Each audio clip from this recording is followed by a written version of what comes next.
Agora, doutora, tem uma questão que às vezes eu observo. Na minha casa, por exemplo, o meu pai tem um sono muito profundo, a minha irmã tem aí meu pai não tem problema de insônia, eu tenho um sono muito profundo e não tenho problema de insônia. A minha irmã tem um sono muito leve e tem muitos dias na semana com problemas de insônia. O fato de você dormir profundamente pode te inibir ou te isentar de ter insônia? Pessoas que têm o sono mais leve normalmente têm mais problemas de insônia? Isso está relacionado?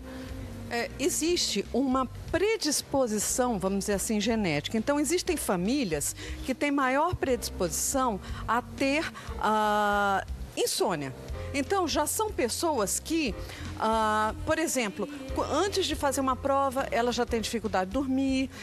Por exemplo, antes de uma viagem ou antes do próprio casamento, elas não dormem. Então, são pessoas que, diante de algumas situações especiais, elas já têm uma certa dificuldade para dormir. Existem alguns sintomas que nós chamamos assim, que são alguns sinais que podem se associar com uma futura insônia. Por exemplo, ter sempre um sono leve, acorda sempre fácil. Então, pode ser um sinal de que a pessoa pode desenvolver insônia. Talvez já tenha que intervir, melhorar o estilo de vida, tentar adotar medidas que possam prevenir, né, de pessoas, por exemplo, como o exemplo que você citou da sua irmã, no futuro terem problema de insônia.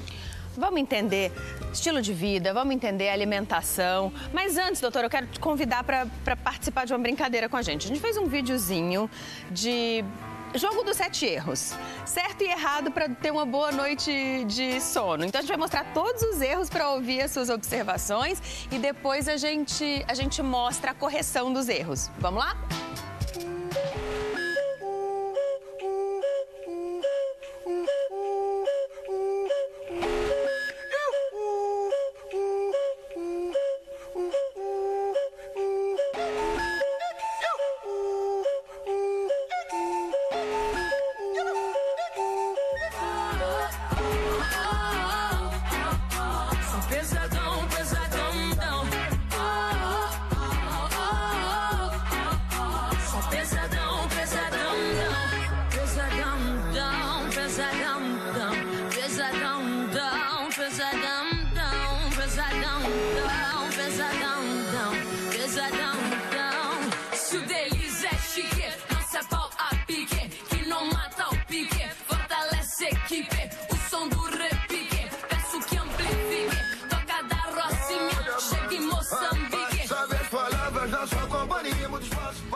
Bom, primeiro eu não fumo, tá? Foi só por amor à arte aqui pra gente ilustrar os erros.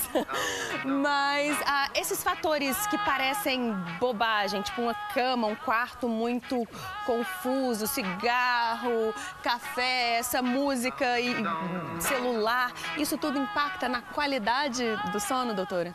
Sim, não tenho dúvida que sim, isso é bastante conhecido. Mesmo a população já sabe disso de alguma maneira, mas o fato de saber não impede das pessoas adotarem outros hábitos mais saudáveis. Por exemplo, todos esses estímulos, não é nem somente a questão da luz, porque a luminosidade também pode causar um certo estímulo para você despertar um pouco mais.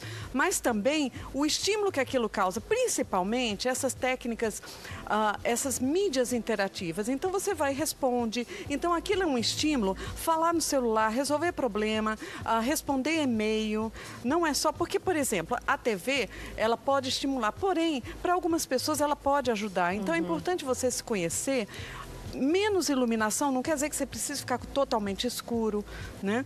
Obviamente o cigarro tem substância estimulante, o café é um estimulante, como também alguns refrigerantes que têm cafeína, que possuem cafeína. Então, alguns chás que as pessoas não sabem, mas podem ter cafeína também, né? Disso tudo aqui, pelo que eu estou entendendo que a senhora está dizendo, o mais perigoso ou pior é essa troca, né? Você tá ali quase dormindo, aí vem o barulhinho do WhatsApp, de entrar um e-mail e você interagir. Esse é o pior pro sono? Sim, porque você fica, de alguma maneira, é um estímulo que fica ligado, o seu cérebro entende aquele estímulo e te dá... e responde com um alerta. Então, por exemplo, essas mensagens de celular, ou luz, ou o barulhinho que nós acabamos de ouvir, né? Então, desligue o celular, coloque no silêncio, exatamente, coloque no silencioso e deixe de lado, virado de costas, para não ter nenhuma luz e nenhuma interferência no seu sono, porque isso pode lhe causar, mesmo que você não acorde completamente, isso pode lhe causar microdespertares, ou seja, um sono fragmentado e de menor qualidade. Aí dá aquela sensação de acordar cansado, né? Que você não dorme e relaxa, não Parece descansa, que você, né? Em vez de dormir, correu uma maratona à noite, Exato. você já acorda zumbi. Isso tem a ver com esses microdespertares? Tem a ver com esses microdespertares, tem a ver com sono leve, com sono de má qualidade, tem a ver com um excesso de pensamentos à noite, de preocupações, sendo que a gente não resolve nada à noite. E lembrar que à noite todos os problemas parecem muito maiores do que o que eles realmente são durante o dia. Então, muitas técnicas se aplicam para que você afaste, lide melhor com esses problemas à noite e adote comportamentos e atitudes mais positivas para o sono. Aham, vamos falar disso. Aliás, Cacau Prado, quero colocar você nessa conversa, porque o seu trabalho é justamente ajudar famílias que estão com problemas nessa área, né? Imagino que você chegue em casas... Eu nunca tenho paciente feliz, elas estão sempre cansadas. O seu trabalho é esse, é dar consultoria, ajudar famílias que estão com muitos problemas por privação de sono mesmo. Isso. Você chega em ambientes que as pessoas estão literalmente sem dormir há meses, às vezes. Há meses. Algumas há anos. Bom, desespero. Sério. Total. Elas esperam muito, às vezes, para procurar ajuda, né? Existe, assim, uma crença de que a criança, ela aprende sozinha a dormir. E não é verdade, né? O sono, ele é aprendido, a gente precisa ensinar. O dos adultos também, né? Quando a gente tem maus hábitos, como você mostrou ali, a gente precisa se reeducar. Então, os bebês também, só que os bebês não conseguem fazer isso sozinhos, né? A gente precisa ensinar a mãe para ela também conseguir fazer isso.